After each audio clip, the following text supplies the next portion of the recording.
قرآن مجید میں اللہ کریم نے فرمایا شہر رمضان الذی انزل فیہ القرآن، فرمایا رمضان کا وہ مہینہ ہے جس میں ہم نے قرآن مجید کو نازل فرمایا ہے۔ رمضان المبارک اللہ تبارک و تعالیٰ کے پسندیدہ ایام میں سے وہ خوبصورت ایام کا مجموعہ ہے جس میں اللہ اپنے بندوں پر زیادہ مہربانی فرماتا ہے۔ ہمارے ہاں بہت ساری چیزوں کو سن سن کے اور بہت سارے معاملات کو دیکھ دیکھ کے ہم سمجھتے ہیں کہ یہ روٹین کی بات ہے، ہر سال روزے آتے ہیں، ہر سال رکھنے ہوتے ہیں۔ چونکہ یہ بڑا عظمت اور قدر والا مہینہ ہے، لیکن چونکہ خود چل کے آتا ہے تو جو چیز خود چل کے آتی ہے اس کی کئی دفعہ قدر کمزور ہو جاتی ہے، لہذا ہم روٹین کے فضائل سنتے ہیں، روٹین میں اسے لیتے ہیں۔ میرے عزیز، ہماری محافل جب ہوتی ہیں نا، محافل تو ان میں نقیب محفل ہوتا ہے، اسٹیج سیکرٹری بھی لوگ اس کو کہتے ہیں اور بھی کئی ناموں سے پکارتے ہیں۔ وہ آنے والے شخصیت کا تعارف کراتا ہے، کہتا ہے کہ فلاں صاحب آنے والے ہیں، پھر یہ بھی کہتا ہے کہ وہ بڑے اچھے ہیں، بڑے خوبصورت بولتے ہیں، اب میں فلاں قاری صاحب کو دعوت دینے لگا ہوں۔ قاری صاحب جو ہیں وہ بڑی اچھی تلاوت کرتے ہیں، بڑی اچھی ان کی آواز ہے اور بڑا اچھا ان کا لہجہ ہے، وہ تعارف کرا رہا ہوتا ہے۔ پھر نعت خواں کے حوالے سے بھی اس طرح کے وہ تعریفی کلمات ادا کرتا ہے، لیکن لوگ بعض اوقات سمجھتے ہیں کہ ان بیچاروں کی ڈیوٹی ہے، انہوں نے یہ کام کرنا ہی ہے، ان کی ذمہ داری ہے۔ اور اسی طرح ہوتا بھی ایسے ہی ہے۔ ہماری محافل کے جو اکثر نقیب حضرات ہوتے ہیں ان کے جملے رٹے رٹائے ہوتے ہیں، وہ انہوں نے سب کو کہنے ہی ہوتے ہیں، وہ کہے جاتے ہیں۔ لیکن اگر کسی محفل کے اندر نقیب محفل کوئی بہت بڑا عالم ہو،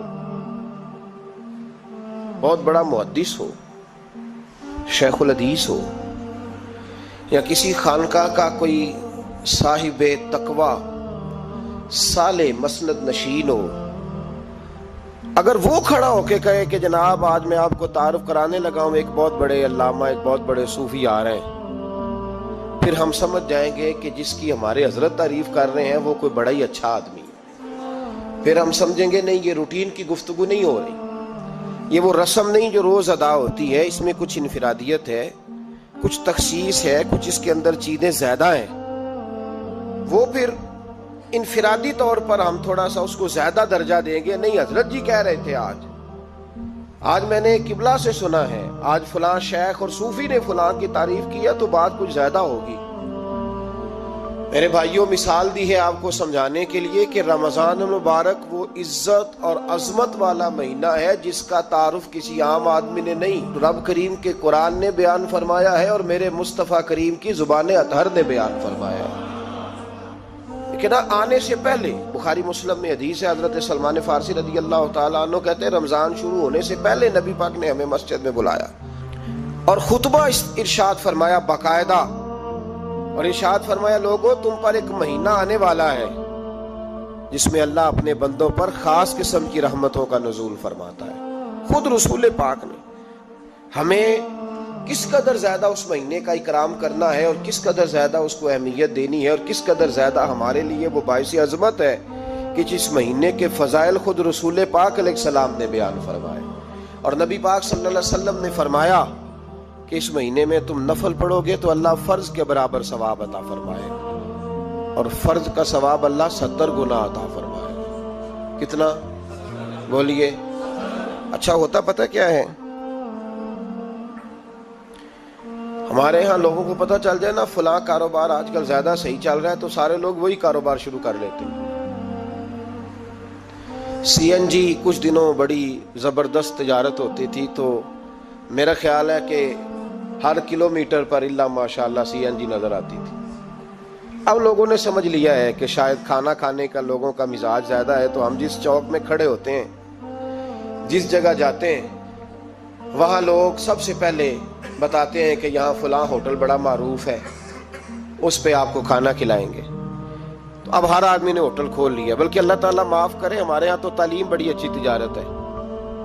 جب سے سرکاری اسکولوں کی حالت تھوڑی خراب ہوئی تو ہر بندے نے پرائیویٹ اسکول کھول لیا. بہت بڑی تجارت ہے معاذ اللہ. میں کبھی کبھی پریشان ہو جاتا ہوں کہ وہ قوم کیسے آگے بڑھے گی جو تعلیم بیچتی ہے. اور اللہ تبارک و تعالیٰ مجھے معاف کرے تو ہمارے ہاں تو صحت کا شعبہ سب سے زیادہ تجارت کا حامل ہے کہ اگر کوئی آدمی اچھی انویسٹمنٹ کر کے کسی اچھی جگہ ہاسپٹل بنا کے کوئی 2-4 اسپیشلسٹ ڈاکٹر بنا لے تو پھر تو وہ بے شک جھاڑو کے ساتھ پیسے جمع کرے, مسئلہ ہی کوئی نہیں. ہم یہ کرتے ہیں کہ جو پتہ محسوس ہوتا ہے نا کہ اس جگہ مجھے رمق زیادہ نظر آ رہی ہے, تجارت میری زیادہ بڑھے گی, تو لوگ ادھر توجہ کر لیتے. او خدا کے بندو, صحابہ کا مزاج یہ تھا کہ جہاں انہیں پتہ چلتا تھا نا اس نیکی کا ثواب زیادہ ہے تو وہ بھاگ کر اس نیکی کی طرف توجہ کرتے تھے. آپ صحابہ کی سیرت کی کتابیں دیکھیے, حضرت انس بن مالک رضی اللہ تعالیٰ عنہ فرماتے ہیں جب نبی پاک علیہ السلام نے رمضان کی شان بیان کی تو صحابہ کا یہ مزاج بن گیا کہ وہ اپنے سارے کام رمضان سے پہلے سمیٹ لیتے تھے. رمضان شریف سے پہلے سارے کام سمیٹ لیتے, لینے دینے کے معاملات صاف کر لیتے, خریداری ہو جاتی. گھر کے اندر کوئی کام کرانا ہوتا تو وہ رمضان سے قبل کرا لیتے. یکم رمضان کو وہ مسجدوں میں ڈیرے لگا لیا کرتے. وہ کہتے تھے نیکیاں جمع کرنے کے ایام ہیں, نیکیاں. دیکھیں نا, سب سے مصروف ترین زندگی ہمارے نبی پاک صلی اللہ علیہ وسلم کی زندگی ہے. 23 سالوں میں نبی پاک علیہ السلام نے 2300 سالوں سے بھی زیادہ کام کیا. بڑا مصروف وقت تھا حضور کا, بڑا مصروف. ہمارے یہاں نا میں ایک جگہ پہ حاضر تھا تو ایک بزرگ تقریر فرما رہے تھے. وہ کہہ رہے تھے اب خانقاہوں میں جو اللہ اللہ ہو رہی ہے وہ چھوڑ کے باہر نکلو, اب میدان میں نکلنے کا دور ہے. تقریر ختم ہوئی تو میں نے کہا حضرت ناراض نہ ہوئیے گا, ویسے کون سی خانقاہ میں اللہ اللہ ہو رہی ہے جہاں سے آپ باہر نکالنا, تو دور ہی گزر گیا اللہ اللہ کرنے کا. اب تو لنگر شنگر چل رہا ہے خانقاہوں میں, یا باتیں شاتیں ہو رہی ہیں. کیلو کال کی دنیا ہے, مستی اور حال کی تو کب سے چلی گئی. کم باذن اللہ جو کہتے تھے وہ رخصت ہو گئے. خانقاہوں میں مجاور رہ گئے یا گور کن. اب تو کہاں, اب کس کو آپ کہہ رہے ہیں کہ اللہ اللہ چھوڑ کے باہر آؤ؟ کون اللہ اللہ کر رہا ہے؟ اللہ ماشاءاللہ ہے, حال ہی کوئی نہیں. اسلام فقط اللہ اللہ کا مذہب نہیں. نبی پاک صلی اللہ علیہ وسلم نے کہا لا رہبانیت فی الاسلام, میرے اسلام میں رہبانیت کا کوئی حصہ نہیں. ایک آدمی جا کے صرف مسجد میں بیٹھ جائے, حقوق سارے چھوڑ دے, بال بچوں کو بھول جائے, اسلام اس کی حوصلہ افزائی نہیں کرتا, حوصلہ شکنی کرتا ہے. وہ والی صوفی کا درس حضور نے نہیں دیا کہ مسجد میں بیٹھو اور بس مسجد میں بیٹھو, خانقاہ میں بیٹھو, بلکہ نبی پاک صلی اللہ علیہ وسلم ہمیں بدر میں بھی نظر آتے ہیں. حضور خود جنگ کا لباس پہن کر ہمیں احد میں دکھائی دیتے ہیں. نبی پاک صلی اللہ تعالی وسلم ہمیں خندق کے موقع پر ہاتھ میں کدال پکڑ کر نبی پاک علیہ السلام ہمیں کھدائی کرتے ہوئے نظر آتے ہیں. مسجد نبوی تعمیر ہو رہی ہے تو حضور ہمیں خود اینٹیں اٹھاتے ہوئے دکھائی دیتے ہیں. سارے کام حضور نے کیے ہیں. لیکن میرے بھائی یہ یاد رکھو, اگر بدر میں جانا میرے نبی کی سنت ہے تو غار حرا میں چپ کر کے بیٹھ کے اللہ اللہ کرنا یہ بھی میرے نبی کی سنت ہے صلی اللہ تعالی علیہ وسلم. اگر احد میں, خندق میں, حنین میں, میدان میں رہنا حضور کا طریقہ ہے تو غار ثور میں 3 دن اللہ اللہ کرنا بھی نبی پاک کا ہی طریقہ ہے. اگر سارا دن تبلیغ کرنا حضور کا طریقہ مبارکہ ہے تو ساری رات مصلی پہ کھڑے رہنا. اور صحیح مسلم میں حضرت عائشہ فرماتی ہے کہ قدموں پہ ورم آ جانا یہ بھی تو میرے نبی کا طریقہ ہے نا. تو میرے بھائی اس کو کون اپنائے گا؟ مصروف ترین زندگی نبی پاک کی, اس کے باوجود اللہ کے رسول ہر سال 10 دن کا اعتکاف کرتے تھے. ہر سال. ایک سال جہاد پہ گئے تھے, اعتکاف نہیں ہو سکا. اگلے سال میرے نبی پاک نے 20 دنوں کا اعتکاف فرمایا. پچھلے 10 دن کا. میں نے ایک بزرگ کی تعریف کی, ایک اپنے بڑے پیارے میرے محبت والے دوست ہیں, ان کے سامنے میں نے کہا یار یہ بندہ بڑا 4 سال اعتکاف کرتا ہے. تو انہوں نے ترجمہ کر دیا میری بات کا, تھوڑی سی تشریح کر دی. کہنے لگے ماشاءاللہ فارغ ہو گئے, اب بچوں کی شادی ہو گئی, اب فارغ ہیں. تو میں نے کہا کہ آپ یہ کہنا چاہتے ہیں کہ جو فارغ ہوتا ہے وہ اعتکاف کرتا ہے؟ آپ یہ کہنا چاہ رہے ہیں؟ چونکہ میرا پیار تھا تو میں نے کہا ان سے کہ جو کوہ طور پہاڑ آپ نے سر پہ رکھا ہوا ہے آپ بھی ذرا اتار کے پھینکیں, دیکھوں تو صحیح کہ آپ کون سا مار کا فتح کر رہے ہیں. کس طرح کا ہمارا رویہ ہے, کس طرح کی ہماری سوچ. اگر کوئی شخص خیر کا کام کر رہا ہے تو بجائے اس کی حوصلہ کہتے ہیں اب فارغ ہے, بچوں کی شادی ہو گئی, بچے کام کاج کرتے ہیں اس لیے بیٹھتے ہیں. تو میں نے کہا آپ نے جو پہاڑ اٹھایا وہ بھی ذرا دکھائیں. روٹی آپ بچوں کو دیتے ہیں کہ اللہ دیتا ہے؟ ان کی پرورش کی ذمہ داری آپ کی ہے یا رب کریم کی ہے؟ تو 2 گھڑیاں محنت کرنے کا مطلب یہ ہے کہ تم نے پہاڑ اٹھایا ہوا ہے سر پہ. تو اس طرح کے فلسفہ ہم بیان کرتے ہیں. افسوس یہ ہوتا ہے کہ رمضان المبارک اس میں بھی وہی سیاستیں، وہی خوش گپیاں. میں تو دعا مانگتا رہتا ہوں کہ اللہ روزوں میں کوئی الیکشن نہ آئے. آپ بھی آمین کہہ دیں. ورنہ وہی مصیبتیں، وہی جھوٹ سچ، وہی دروازوں پہ وہی. خدا کا واسطہ بس کر دو، رمضان شریف ہے، ٹھہر جاؤ ذرا. کیا ہو گیا ہے؟ میرے نبی پاک صلی اللہ علیہ وسلم نے فرمایا 11 مہینے جنت سجائی جاتی ہے اور پھر رمضان میں اللہ اپنے بندوں کے لیے جنت کے دروازے کھول دیتا ہے. 1 گھنٹہ پہلے صفائی کرتے ہیں مہمان نے آنا ہو تو 1 گھنٹہ، ورنہ بچے دوبارہ سے پھر چیزیں بکھیر دیں گے. 1 گھنٹہ پہلے صفائی ہوتی ہے، لمبی نہیں. لیکن میرے نبی پاک نے فرمایا رمضان کے لیے رب کریم 11 مہینے جنت کو سجاتا ہے. چھوٹی بات ہے، روزے آ گئے، معمولی حیثیت ہے. ہم لوگ انہی معاملات میں، میں منع کرتا ہوں، ہمیشہ منع کرتا ہوں، آپ کو ہر سال منع کرتا ہوں. میں پابندی سے 1-2 اخبار ڈیلی دیکھتا ہوں. میرا ناشتہ نہیں ہوتا جب تک اخبار نہ ہو، چونکہ بزرگوں کا فتویٰ ہے جمعے کا خطبہ وہ دے جو عالمی حالات سے باخبر ہو. ہم کوئی رسمی تقریر نہیں کرتے کہ لوگوں کو کہیں کہ روزے آ گئے تو کون سا مہینہ چل رہا ہے تو مہینے کے حساب سے خطاب ہو. رسول اللہ صلی اللہ تعالی علیہ وسلم کی امت کے جو ذمہ دار اور پہرے دار ہوتے ہیں انہیں امت کی پہرے داری کرنی ہوتی ہے. اس لیے وہ یہ نہیں دیکھیں گے کہ کون سا موضوع چل رہا ہے اس پر میں نے 1 گھنٹہ گزارنا ہے. ترجیحات پر بات ہوگی. بات یہ عرض کر رہا تھا کہ میں رمضان شریف میں اخبار نہیں دیکھتا. میری اپیل ہے آپ سے کہ آپ رمضان شریف میں نہ رمضان ٹرانسمیشن بھی نہ دیکھیں، ٹی وی پہ خبریں بھی نہ سنیں. سارا سال سنیے خبریں. ہماری خبریں سننے سے ملک میں کیا انقلاب آ گیا ہے. یا وہ جو ہم نے چوک میں کھڑے ہو کے تجزیہ کیا تھا اس سے کتنے لوگ سنور گئے. چھوڑیں، جتنا وقت ملے وہ آ کے مسجد میں بیٹھے، اللہ کے گھر میں وقت گزارے، ٹائم دیں. عبادت آپ کو زندہ کرے گی، روحانیت پیدا کرے گی، توانائی آئے گی، خوبصورتی آئے گی آپ کے اندر. آپ زندہ رہیں گے. دنیا داری دلوں کو مردہ کرتی ہے. قرآن کی تلاوت، اللہ کا ذکر، مسجد کی حاضری روح اور دل کو زندہ کر دیا کرتا ہے. مسجد میں بیٹھیں، وقت دیں، مہربانی کریں. اور یہ بھی آج میں بڑی ذمہ داری سے عرض کر رہا ہوں، اگر آپ کبھی زندگی میں مجھے بھی دیکھیں نا ٹی وی میں کسی عورت کے ساتھ میں کسی پروگرام پہ بیٹھا ہوں تو آپ بالکل لحاظ نہ کریں. آپ بالکل وہ چینل بند کر دیں. ہمیں ضرورت ہی نہیں. میرے لیے کوئی مفتی دلیل نہیں ہے. وہ عورت کے ساتھ بیٹھا ہے پروگرام میں. میں نے تو وہ والا قرآن پڑھا جس میں اللہ کریم نے کہا عورتیں آ جائیں تو مرد نظریں نیچی کر لیں. ہم نے تو وہ والا قرآن پڑھا جس میں حکم ہے کہ مرد آئے تو عورت اپنی نظر نیچی کر لے. تو جہاں علامہ صاحب کے سامنے لڑکی بیٹھی ہے ٹی وی میں انٹرویو لے رہی ہے وہاں نظریں نیچی ہوتی ہیں؟ کہاں سے فتویٰ آیا؟ حضرت جنید بغدادی تو فرمایا کرتے تھے کہ حسن بصری پڑھانے والا ہو، رابعہ بصری پڑھنے والی ہو. تو پھر بھی ان کو بغیر پردے کے پردے پڑھانے کی اجازت نہیں ہے. بات ختم ہو گئی. میں کل مجھے سرکاری یونیورسٹی ہے جامعہ کوٹلی کشمیر کی، انہوں نے مجھے دعوت دی کہ آپ کو لیکچر دینا ہے سائنس، تقوی اور رمضان.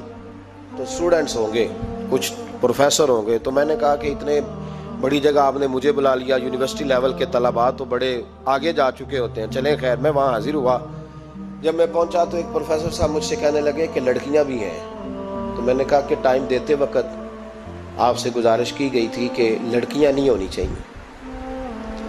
تو وہ ایک جملہ بولنے ہی لگے تھے. تو میں نے ان سے کہا کہ آپ مجھے دکھیاں نوس مولوی سمجھ لیں، میں پرانے خیالات کا ہوں، آپ مجھے پرانا سمجھ لیں. اس لیے کہ میرے حضرت صاحب فرمایا کرتے تھے ہر چیز نہیں لے لینا، دین نہ نیا لینا. وہ 1400 سال پرانا ہی ہمیں ٹھیک ہے، ہمیں نیا دین نہیں چاہیے. کہنے لگے جی وہ بچیاں تھوڑی پیچھے بیٹھ جائیں گی. میں نے کہا آپ درمیان میں پردہ لگا لیں، میں انہیں نہ دیکھوں وہ مجھے نہ دیکھیں. ٹھیک ہے، بات سنیں، ختم ہو گئی. لیکن اگر وہ سامنے بیٹھیں گی تو ہم نہیں بات کریں گے. تو وہ چونکہ پی ایچ ڈی لیول کے لوگ ہوتے ہیں، زیادہ پڑھے ہوتے ہیں، دلائل دینے کی کوشش کی. تو میں نے کہا میں دلیل نہیں سنتا، میں سنتا ہوں یا اللہ کا قرآن یا مصطفیٰ کا فرمان. تو آپ مہربان. لیکن انہوں نے ضد نہیں کی، بڑے اچھے لوگ تھے. انہوں نے کہا جی ٹھیک ہے لڑکیاں نہیں بیٹھیں گی. میرا عرض کرنے کا مقصد یہ ہے کہ کیا فرق پڑتا ہے ہمیں. بہت سارے ذرائع ہیں عورتوں تک پیغام پہنچانے کے، پیغام پہنچ جاتا ہے. کوئی حرج نہیں. آپ باپ پردہ بندوبست کریں. ہمارے رمضان کے فجروں کے درس میں ہزاروں کی تعداد میں عورتیں آتی ہیں, ان کے لیے باپردہ بیٹھنے کا بندوبست ہے. لیکن کوئی ضروری ہے کہ ٹی وی پہ ایک عورت بن سور کے سامنے بیٹھے اور آپ اس کے سوالوں کے جواب دیں؟ ہمارے لیے نہ کوئی مفتی دلیل ہے, نہ کوئی شیخ الحدیث دلیل ہے. اس طرح کا کوئی مفکر محقق ہمارے لیے دلیل نہیں. ہمارے لیے دلیل رسول اللہ کی ذات ہے صلی اللہ تعالی علیہ. ختم ہو گئی بات. اس لیے کوئی ایسی ٹرانسمیشن نہ دیکھو, کسی طرف توجہ نہ کرو. یار 30 تو روزے ہیں, وہ بھی کئی دفعہ 29 ہو جاتے ہیں. اللہ کہہ رہا ہے ایام معدودات, ایک گنتی کے دن ہے. اور میرے بھائی کیا مصیبت ہے, میرا وقت نہیں گزر رہا. آپ یقین کریں, اللہ جانتا ہے ہم تو رمضان کو زنجیریں ڈالتے ہیں.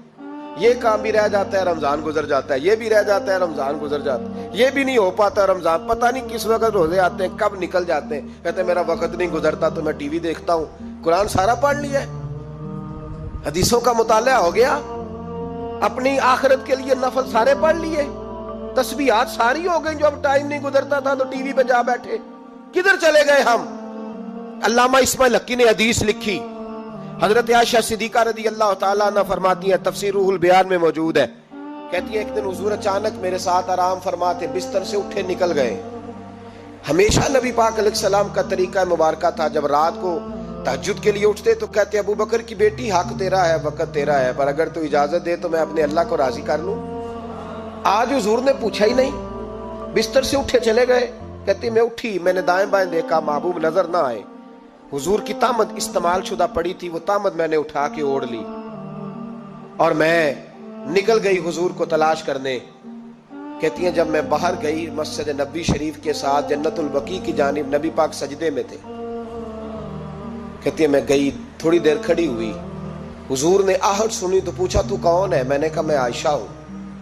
تو محبوب نے فرمایا یہ عائشہ کون ہے؟ میں نے کہا یا رسول اللہ میں آپ کی زوجہ. فرمایا زوجہ کیا ہوتی ہے؟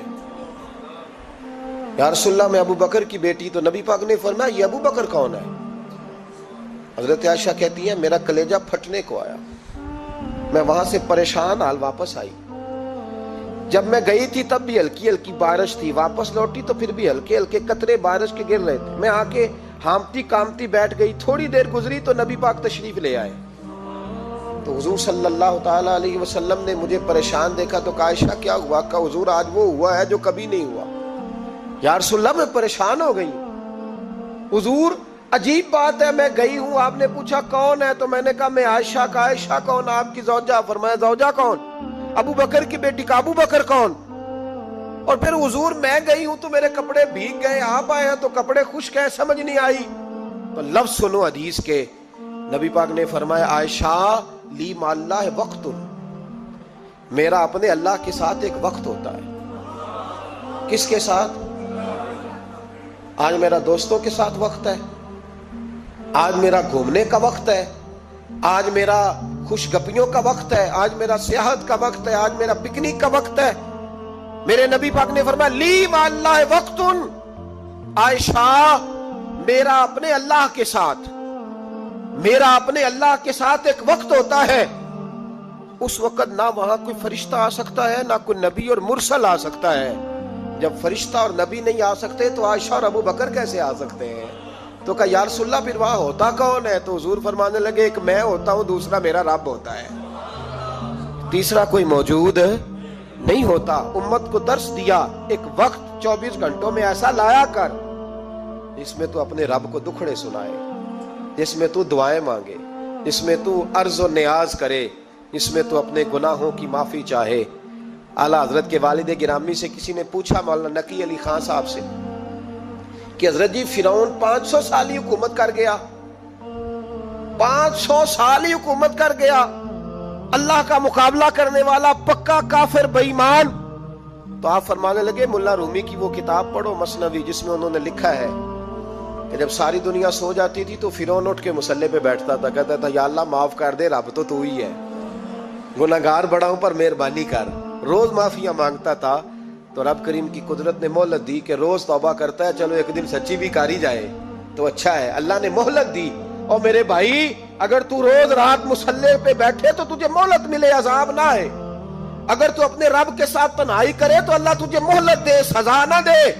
لیکن ہم یہ وقت نکالتے ہی نہیں، اللہ کے ساتھ میت کا ہمارا مزاج ہی نہیں۔ ترمذی شریف میں نبی پاک علیہ السلام نے فرمایا ہے دنیا داروں کو دکھڑے نہ سنایا کر، مالداروں کے سامنے رونے نہ رویا کر، یہ تجھے کیا دے سکتے؟ تو اٹھ کے جائے گا تو کہیں گے محنت کرتا نہیں، روز مانگنے آ جاتا ہے۔ دنیا داروں کو دکھڑے نہ سنا، پر میں دکھ سنا تو اپنے رب کو سنا، اللہ والوں کو سنا، اللہ کے نبی کو سنا۔ اس سے مراد یہ سارے کہا دکھڑے اپنے رب کو سنا۔ اگر تو اپنے رب کو دکھڑے سنائے گا تو تھوڑی دیر ضرور ہوگی، لیکن ایک دن ایسا ضرور آئے گا، میرے مصطفیٰ کریم فرماتے ہیں رب تجھے دنیا سے بے نیاز کر کے مالا مال فرما دے گا۔ دھوکے کا مزاج نہ بنا، کینچی لے کے نہ گھوم کے کیسے جیب کاٹ سکتی، اللہ کو دکھڑے سنا۔ حضرت عائشہ عرض کرنے لگی حضور چلے یہ تو سمجھ آ گئی، لیکن بارش مجھ پہ پڑی آپ پہ پڑی نہیں، تو کہا عائشہ تم نے اوڑا کیا تھا؟ کہا حضور آپ کی تامت، فرمایا بارش کوئی نہیں تھی، جب تو نے میری تامت لی تو خدا کی رحمتیں تم پر برسنے لگ گئی۔ تو حضور کے وجود سے لگی ہوئی چیز کوئی اوڑھ لے تو رحمت برستی ہے، تو میرے نبی کی مسجد چومنے سے کیوں رحمت نہیں برستی؟ جالی چومنے سے کیوں نہیں برستی؟ جہاں جہاں حضور رکے، جہاں جہاں نبی پاک ٹھہرے، وہاں جانے سے کرم کیوں نہیں ہوتا؟ تو عزیزو یاد رکھو، رمضان میں ایک ڈیوٹی آپ نے یہ کرنی ہے کہ عبادت کو وقت دیں، ٹائم نکالیں۔ جو اتنے سے بھی فارغ ہے نا، وہ 19ویں روزے تک کل فارغ ہو کے 20 کو اعتکاف بیٹھے۔ زندگی میں ایک دفعہ اعتکاف تو ویسے بڑا ضروری ہے، ہمارے بزرگوں نے لکھا ضروری ہے ایک بندہ اعتکاف کر لے زندگی میں ایک دفعہ، ہر سال کرے تو سنت ادا ہوگی۔ ویسے سنت مؤکدہ علی الکفایہ ہے، بستی میں اگر کوئی بھی نہ بیٹھے گا تو سارے گناہگار ہوں گے۔ ہم انشاءاللہ اس مسجد میں اس سال اجتماعی اعتکاف کریں گے۔ میں نے یہ پروگرام بنایا ہے کہ لوگ اعتکاف تو بیٹھتے ہیں لیکن نہ بیچاروں کو قرآن مجید پڑھنا آتا ہے، نہ نماز وضو غسل کے مسائل آتے ہیں، نہ انہیں پتہ ہے کہ رات عبادت کیسے کرنی ہے۔ تو میں نے یہ ارادہ کیا، اس سال میں نے معافی لیا ہاتھ باندھ کے، میں نے کہا یار سارا سال میں پورے ملک میں گھومتا ہوں، اس سال رمضان میں میرا ارادہ ہے میں صرف اپنے شہر میں رہوں، میں کہیں نہ جاؤں، تاکہ جو جہاں سے بھی چل کے آئے اسے فون نہ کرنا پڑے، میں اسے مل جاؤں ویسے ہی۔ تو میں انشاءاللہ تعالیٰ یہیں رہوں گا، اور رمضان کی 10 راتیں میں اپنے اعتکاف والوں کے ساتھ گزاروں گا انشاءاللہ تعالیٰ۔ یہاں آپ لوگ آئیں، جو سنجیدہ قسم کے لوگ ہیں ان کو ساتھ لائیں، وہ یہاں آ کے اعتکاف کریں۔ لنگر شریف بھی ہم دیں گے جو ہماری توفیق ہوگی، اور انشاءاللہ دونوں وقت دیں گے اپنی توفیق کے مطابق، اور یہ کوئی صدقہ زکوٰۃ خیرات سے نہیں ہوگا، یہ آپ ہمارے مہمان ہوں گے تو یہ مہمان نوازی ہوگی انشاءاللہ تعالیٰ۔ تو یہ اپیل آخر میں اعلان کرنا تھا، پر چلو بات آ گئی تو میں نے شروع میں کر دیا۔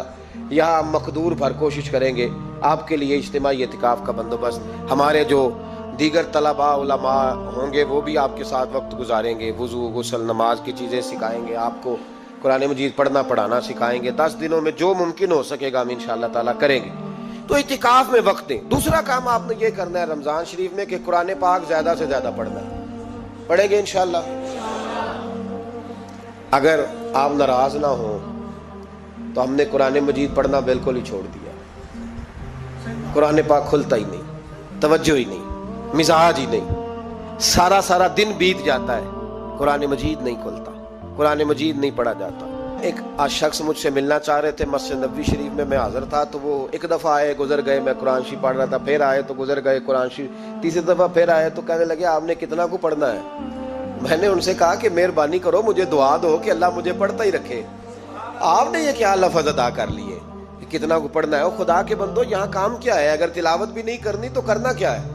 وہاں میں اکثر کہتا ہوں کہ چونکہ ہم تو مسیتڑ ہیں، ہمارا تو مزاج ہے مسجدوں میں رہنے کا، چونکہ عام لوگوں کا مزاج نہیں ہوتا تو وہاں بھی بازاروں کو ٹائم زیادہ دیتے ہیں، خریداری میں وقت زیادہ لگاتے ہیں۔ اگر ہماری طبیعت مسجد میں بیٹھنے کی ہو، قرآن پاک پڑھنے کی ہو تو بڑا ذوق بن جائے۔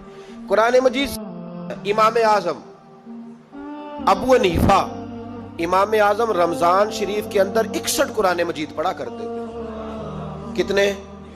60 اور 1 61۔ ایک قرآن شریف دن میں پڑھتے، ایک رات کو پڑھتے، پورے دن میں قرآن مجید ختم کرتے، ایک رات کو۔ اور آپ فرماتے ہیں 61واں قرآن مجید وہ تھا جو میں تراویحوں میں سنا کرتا تھا۔ 61 قرآن پاک آپ ہر رمضان میں پڑھا کرتے تھے۔ میری آپ سے گزارش ہے ایک سپارہ مسجد میں پڑھے رمضان میں، ایک سپارہ گھر میں پڑھے۔ مسجد میں پڑھیں گے تو مسجد کا حق ادا ہوگا، اور گھر میں قرآن پاک کھول کے بیٹھیں گے تو بچے بھی آ کے پاس بیٹھ جائیں گے، چھوٹے چھوٹے بچے۔ یہ کبھی تجربہ کرنا، یہ بخشش کا ذریعہ ہے۔ جب آپ بچوں کی ماں سویرے سویرے بڑا اچھا دوپٹہ لے کے اور مصلی بچھا کے اور قرآن مجید کی ریل رکھ کے اور پھر اس کو خوشبو لگا کے جب کھولتی ہے نا تو اس کی جو 2-2.5 سال کی بچی ہوتی ہے وہ بھی کہیں سے دوپٹہ ڈھونڈنے لگ جاتی ہے، وہ بھی دوپٹہ لے کے آتی ہے اور دائیں بیٹھتی ہے۔ اس کا جو 4 سال کا بچہ ہوتا ہے نا، اگر ابا بیٹھا ہے وہ 4 سال کا بچہ بھی کہیں سے ٹوپی ڈھونڈ کے لاتا ہے، اسے پڑھنا نہیں آتا لیکن وہ بھی آ کے نا سپارہ لے کے بیٹھ جاتا ہے۔ میں نے دیکھا ہے بچے تھوڑا تھوڑا ہلنے لگتے ہیں، قسم اللہ کی عزت کی۔ مجھے ایسے لگتا ہے کہ جب بیٹیوں کے بیچ ماں بیٹھ کے قرآن پڑھتی ہے اور جب بیٹوں کے بیچ باپ بیٹھ کے قرآن پڑھتا ہے تو مجھے لگتا ہے خدا کے فرشتے بھی آسمان کے دروازے کھول کھول کے دیکھتے ہیں، کھول کھول کے دروازے دیکھتے ہیں کہ یہ کس طرح کا رنگ ہے کہ چھوٹا سا بچہ توتلی زبان۔ مجھے وہ حدیث پڑھ لینے دو جو امام جلال الدین سیوطی نے روایت لکھی ہے۔ فرمایا حضرت عیسیٰ علیہ السلام میں قبر کے پاس سے گزرے تو عذاب ہو رہا تھا، چند گھنٹوں کے بعد گزرے تو وہیں رحمتوں کا نزول ہو رہا تھا۔ حضرت عیسیٰ عرض کرنے لگے مولا میری مجال نہیں میں پوچھوں، چند گھنٹے پہلے یہاں عذاب تھا اب یہیں کرم ہو رہا ہے۔ اللہ اب اس نے کوئی نیک عمل کیا تو ہے نہیں، قبر میں تو عمل ختم ہو جاتا ہے، اتنا کرم کیسے؟ تو رب کریم نے فرمایا موسیٰ بندہ بڑا گناہگار تھا، پاپی تھا، سزا کا حقدار تھا، پر جب انتقال اس کا ہوا تو بیوی اس سے پہلے حاملہ تھی، اس کے انتقال کے 2-4 مہینے بعد بچہ پیدا ہوا، پھر اس بیوی نے بچہ پالا، آج 4.5 سال کا بچہ مکتب گیا ہے، استاد نے بسم اللہ شریف پڑھائی ہے، اس کے بچے نے توتلی زبان پہ کہا بسم اللہ الرحمن الرحیم، تو مجھے حیا آئی ہے کہ اس بیچارے کو ابھی لفظ نہیں ادا کرنے آتے، زمین پر بیٹھ کر یہ توتلی زبان سے مجھے رحمان اور رحیم کہے اور میں اس کے باپ کو سزا دوں۔ بس بچے نے ایک دفعہ بسم اللہ پڑھی ہے، میں نے باپ کے سارے گناہ معاف فرما دیے، مہربانی کرو۔ ایک سپارہ گھر میں، ایک سپارہ مسجد میں، یہ ضرور آپ نے روٹین بنانی ہے۔ مسجد میں پڑھیں گے تو مسجد کا حق ادا ہوگا، گھر میں پڑھیں گے تو بچے بھی پڑھیں گے۔ اور تیسرا سپارہ وہ ہے جو آپ نے تراویح میں سننا ہے۔ تو کتنے سپارے ہو گئے ایک دن میں؟ 3۔ تو رمضان میں کل کتنے ہو گئے؟ 3 قرآن پاک۔ کتنے قرآن پاک جی؟ 3 قرآن مجید، ایک سپارہ دن میں ایک رات میں، تو آپ کا 10 دن کے اندر انشاءاللہ قرآن پاک ختم ہو جائے گا۔ کریں گے انشاءاللہ تعالی؟ یہ ذہن بنائیں، یہ ذوق پیدا کریں، اور قرآن پاک کا ایک حرف پڑھیں تو اللہ 10 نیکیاں دیتا ہے، اور رمضان شریف میں 70 گنا بڑھ جاتی ہیں۔ تو اب ذرا ضرب دے لو بات کہاں جائے گی۔ تو رمضان المبارک میں قرآن پاک سے میں نے کہا کوئی اخبار نہ دیکھو، کچھ نہ دیکھو، سارا دن بس قرآن پاک دیکھو، سارا دن قرآن مجید پڑھیں، قرآن پاک سے دل لگائیں۔ حضرت عبداللہ ابن مسعود رضی اللہ تعالیٰ عنہ فرماتے ہیں نبی پاک صلی اللہ علیہ وسلم نے مجھے بلا کے کہا مجھے قرآن پاک تو سنا۔ میں نے کہا یا رسول اللہ آپ پہ نازل ہوا ہے، میں آپ کو سناؤں؟ تو فرمایا میرا دل کر رہا ہے میں تجھ سے سنوں۔ حضور کو زیادہ آتا تھا نا، تو کبھی کبھی آپ سمجھ لیں کہ آپ کو زیادہ آتا ہے لیکن پھر بھی سامنے والے، میں اکثر کہتا ہوں مدرسے کے طلباء سے، میں کہتا ہوں آپ قاری اور حافظ تو ہو گئے ہو پر کبھی کسی اور سے بھی سنا کرو، کہا کرو سناؤ یار 2 آیتیں، دل کر رہا ہے۔ حضرت ابی بن کعب رضی اللہ تعالیٰ عنہ کہتے ہیں نبی پاک تشریف لائے تو مجھے کہنے لگے ابی ادھر آ میں تجھے قرآن پاک سناؤں۔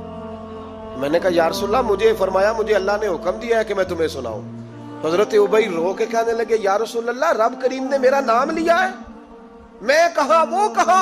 فرمایا ہاں تیرا نام لیا ہے۔ رونے لگے، کہنے لگے حضور پھر تو میں بڑا خوش نصیب ہوں، سنائیے میں سنتا ہوں۔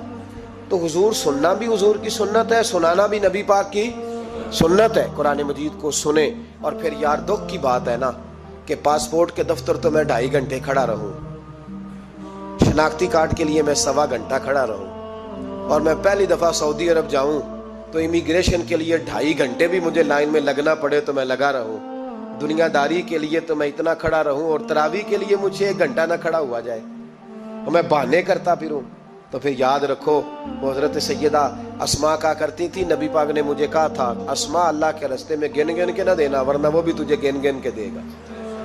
جب ہم رب کریم کو وقت اس طرح دیتے ہیں کہ دنیا داری کے لیے تو ساری ہمارے پاس ہمتیں موجود ہیں، اور تراویح کا وقت آیا تو بہانے ڈھونڈنے لگ گیا، تراویح کا وقت آیا تو وہ جو ہے اس نے شروع کر دی بات کہ جناب میرے فلان جگہ تکلیف ہے اور مجھے بلڈ پریشر ہو جاتا ہے تو پسینہ بڑا آتا ہے، تو اب تو آسانیاں ہی بڑی ہیں۔ صحابہ کہتے ہیں جب ہم مسجد نبوی میں نماز پڑھنے جاتے تھے بارش ہوتی تھی تو مسجد میں پانی کھڑا ہوتا تھا، کیچڑ کھڑا بن جاتا تھا، تو ہم اپنی جھولیوں میں خشک مٹی ڈال کے لے جاتے تھے، اپنی اپنی جگہ بچھا لیتے مٹی، اور پھر ہم نماز پڑھتے تو ہمارے